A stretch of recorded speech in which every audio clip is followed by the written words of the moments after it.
Eric, welcome to the Home Services Growth Show, our companion podcast to part of the summit and an ongoing podcast to service the home services industry. Joined here with my amazing co-host, Mr. Dustin James. But Eric Peschke, tell us a little bit about yourself and your role at Zintex. Sure. Well, first off, thanks a lot for having me on the podcast. I really appreciate it. I've been with Zintex Remodeling Group. We are a bathroom remodeling company as their VP of marketing for the last almost 3 years. It'll be 3 years in March. And I'm basically in charge of everything related to marketing, advertising, lead generation. I oversee our call center manager, events and shows manager, and obviously work with our VP of sales, so that marketing and sales are working together to generate more net revenue. Awesome, Eric. Well, kind of tell us what is a day in the life like? What does a typical day look like with everything going on in the world? What's it look like? Yeah, it's every day it can be the same, and some days it can be drastically different. I'm constantly looking at various reports about, what did we produce today as far as set appointments, how many are we running tomorrow that are already confirmed, what marketing sources are driving the sets and the runs and the sales. And then I'm always forecasting. So I'm pretty much at this time of year here in November, I'm already working on first quarter for next year. And I'm trying to figure out, what marketing sources are going to get the bulk of the budget in the months of 2024, and who do we have the ability to scale and get even more leads from based on their cost of marketing this year. And then I'm also looking for sources to be able to test out in the spring peak season and see what else I can add to the marketing mix. Well, you and I met first several years ago now, and it was at a conference where you saw me speak. Obviously, I was amazing, and so much so that you wanted to come back and be part of this event. Stop laughing, Dustin. It's I was going to say, I'm surprised that we're still here talking. After that speech. Yeah, good point. Well, this was at a lead generation type conference, and I actually do remember the session because I was talking about lead gen strategies. But there's so many of these shows, and I know actually the last time we saw in person was at an event in San Diego that a buddy of mine puts on. But you go to a lot of the lead generation type conferences, marketing, digital marketing, and so on. The shows obviously seem to have, they've got their good sides and their bad sides. And, it depends on whether or not you're looking for content, you're looking for strategy, a little of both. There are lots of events like one I was telling you about not that long ago where I felt like the people running the conference had their hand on my wallet while I was sitting in the chair the whole time. And that's a very uncomfortable feeling because you don't get respected for your knowledge of marketing. But what do you find that you get that's a positive from the show? And then what are the dislikes, if you will, that you run into all the time because you're on the brand side? Yeah, I think the positives, we're working with a number of the lead generation vendors that are going to these type of conferences. And because of being in that lead generation world, they know a lot of people as well. So whether it's straight up lead gen vendors that are selling you leads or calls, whether it's, call center technology, they know a lot of people. So I like it where I can go to an event and I can definitely do my rounds and go around and thank all of the vendors that we're currently working with, whose leads are good.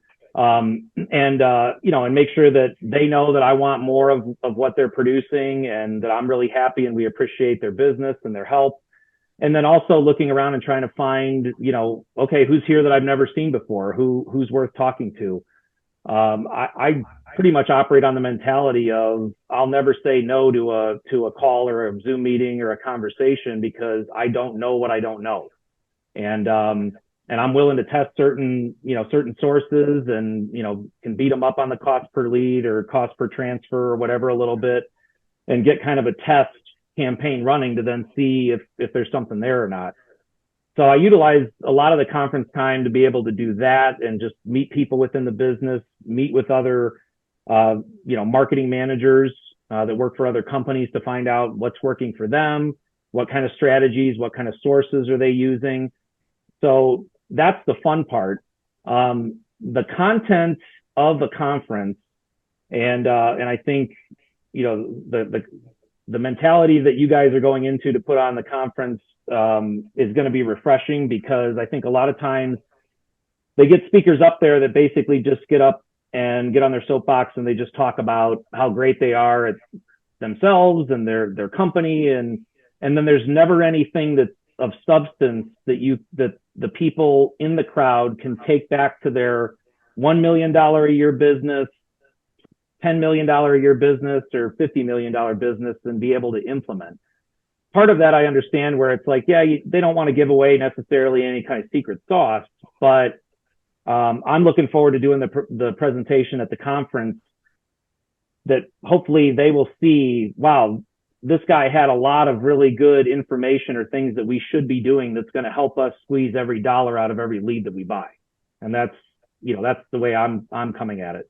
Yeah, well, I mean, I've worked so long on and off as a professional speaker, and I live in this day to day, trying to help these, kind of businesses grow. And I know several of our speakers. I mean, Dustin's a small business owner and has been forever. He's in this space a lot. We've got some of the other keynote speakers one of them runs a plumbing and HVAC home services business in Colorado. Another one of them started up a lawn care business that's just boomed because he's got eco-friendly. And I mean, these are people that are working as professional speakers who also are very vested in their day-to-day working in these real businesses. And that's just the keynotes. I mean, the session speakers are killers as well. So I appreciate you saying that, because I do think Dustin and I have really labored a lot on picking the best of the best for these, as opposed to everybody that, tears their rotator cuff from patting themselves on the back nonstop. But it is extremely important for you or for anybody else there to get real value out of this, because look, what the money that people are spending on budget and taking time away from your office, which is worth thousands and thousands of dollars, you got to make the right choices and go to the right kind of conferences and invest wisely, because as you said, you're trying to get your business from, say, 1 million to 2 million, or 10 million to 15 million, or 50 million to 100 million. And you got to figure out what that path is, other than just hearing a bunch of blah, blah, blah language that doesn't really help you get anywhere. So, yeah. And for the longevity of a conference too, it's almost like, well, man, I had such a great time at X conference. I got so much information. I'm looking forward to the speakers or people that they're going to put up on stage, or even some of the same ones that are going to teach me some more things the following year. So exactly. It's also a retainer factor, to where when you attend a conference and they just keep putting the same people up on stage, and they might have a different keynote speaker, it's like, oh, okay, it's them again. Well, I might as well go outside and talk to some of the vendors, because I've heard this speech 2 times about how awesome they are, but there's never any substance to how they got there that we can take and use in our own business. Yeah, and that was, me and Shark, we spent some good time on really trying to, not just the tactical takeaways, but really that every day, right? That, a lot of what our core messaging is, like, how do we give those business owners, those leaders, those decision makers, those real tactics in reality, right? Where you can talk all day about blah, blah, blah, blah, blah. But if it's those real tactics that, hopefully we're giving everybody, the goal is a laundry list of tactical tips and takeaways that they can incorporate in the everyday to move that needle, substantially in their business. And, along with those tactics, many of our audience members are dealing with challenges, right? And I'd really be curious, Eric, on your end, like what's the biggest challenge that you face? The world is always adapting, whether it's politics, year by year, things are changing. It's harder and harder to do business. What's probably the biggest challenge you face with your business?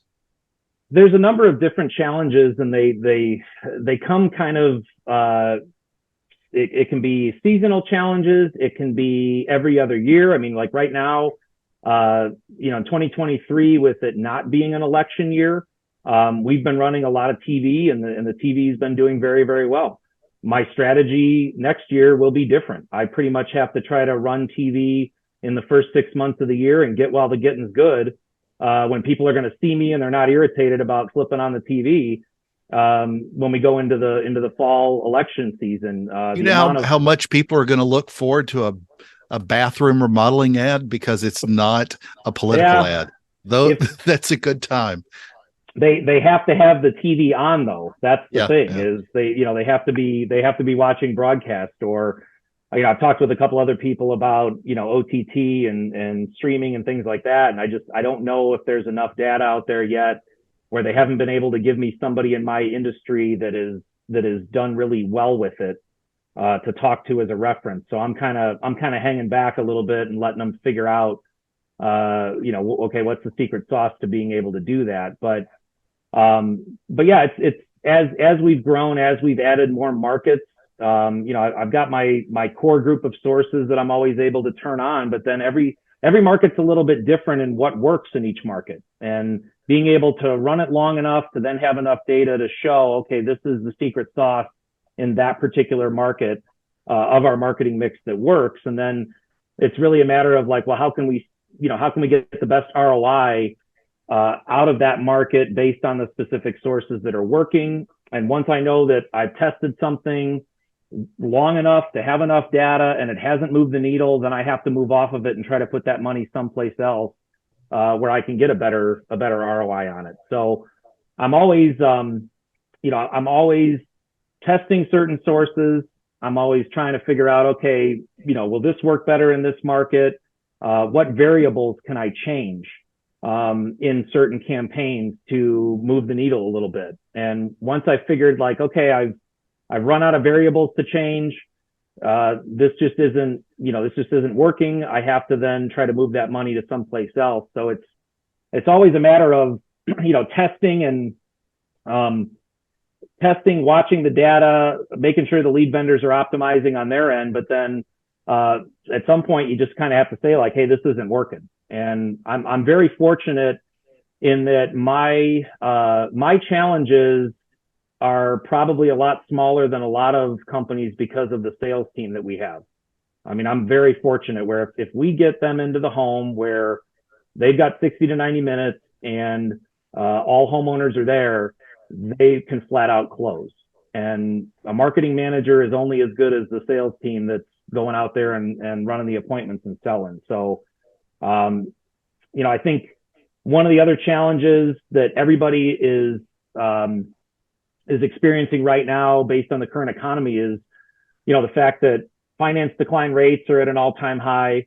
The Fed raising the rate here over the last 12 months as fast as they have. Banks are scared. They're not loaning out as much. Everybody's kind of fighting for the same customer. And there's some of the things, that I'm going to talk about in my presentation at the conference that, you can do by analyzing the data to where it's like, does it make sense to continue to buy leads in this particular zip code or not? Mm-hmm. And going through that process of evaluating all the data, making sure that you're tracking everything properly is also probably first and foremost the most important thing. But it's trying to, we're trying to do different things to help with our rescission rate, with contracts canceling. We partnered up with a vendor that's made a difference here in the last month as far as our percentage of rescinded sales. The finance declines being at about 21%. I see that happening, into the foreseeable future. I don't see that number moving back to the 11.5% that it was when I first started at Zintex. And we use 4 or 5 different lenders. So it's like, if we can't get them financed, nobody's going to. So I think that's, trying to spend your money as wise as you possibly can in 2024. But also I'm fortunate that I work for an owner where I've lit my fair share of money on fire trying stuff. And he's just like, hey, just, keep trying. Just I found a lot of sources because of trying it, and not everything's going to going to pan out the way that you want it to all the time. But in the long run, we've continued to grow, and cost of marketing percentage is going to be a little bit higher, but we're still very profitable. And that's such a great point, because just having the courage to try new sources is not something that everybody embraces, but except for the ones that actually do succeed. You know, the ones that are succeeding are the ones that are brave enough to really invest in their marketing and everything else they're doing to try new sources. And I love that you touched on finance declines being the pervasive problem right now, but that also I think will open up, because if you're in plumbing, for example, or lawn care, finance declines don't necessarily matter the same way. However, what it truly reflects, and this is what I love about bringing lawn care, plumbing, HVAC, bath and kitchen remodelers and roofers and windows and solars, is we're really need to focus on how the customer is changing. And this is so much more, and seems to be coming so much more next year, a needs-based economy. And that's the way a lot of people are, they're having to roll up their sleeves and do things differently to create leads. Cause like you said, we're all chasing the same customer. Yeah. And the other thing that happened, and I think somebody will probably end up doing a Netflix special or something on this, 15 years from now or something. But basically the shift from right after COVID, when people realized, okay, I still have my job, I'm working from home, I can't spend any money on vacations, sporting events, entertainment. There was a rush and a massive demand in home improvement to where it was easy. I mean, it was, if home improvement companies didn't make money during the middle to tail end of COVID, they should be in a different business. Exactly. Yeah. Everybody was dumping money into their home. Then you see the flip of, very quickly, it shifts back over to inflation, Fed hiking the rates really fast, banks, tightening up on the lending, where it didn't just happen over a gradual couple years. It happened very, very quickly and very swiftly. So it went from being very easy, cost of marketing numbers look wonderful, to all of a sudden it's like, whoa, what used to work might not work anymore, and having to be able to pivot and change really quickly, and knowing your numbers and watching trends. It's made it difficult to try to predict the future. And the nice thing is that, with the call center and the call center manager that we have, it's nice that I can turn on and run certain sources through and know that, like, we're going to get what we're going to get out of it. It's not a matter of, all of a sudden our call center dropped the ball or our sales team dropped the ball.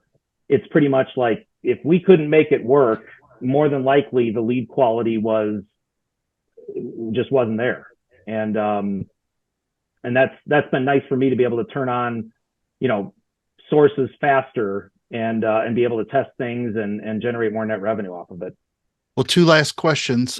Last time, or let me ask you this. I know you have gone as an attendee.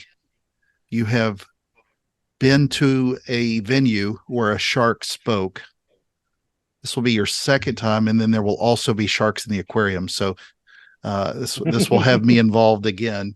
Yeah. But have you ever been to the Georgia Aquarium? I know you live in Chicago. I love the Shed Aquarium, but the Georgia Aquarium is, no offense, Chicago, 10 times as good.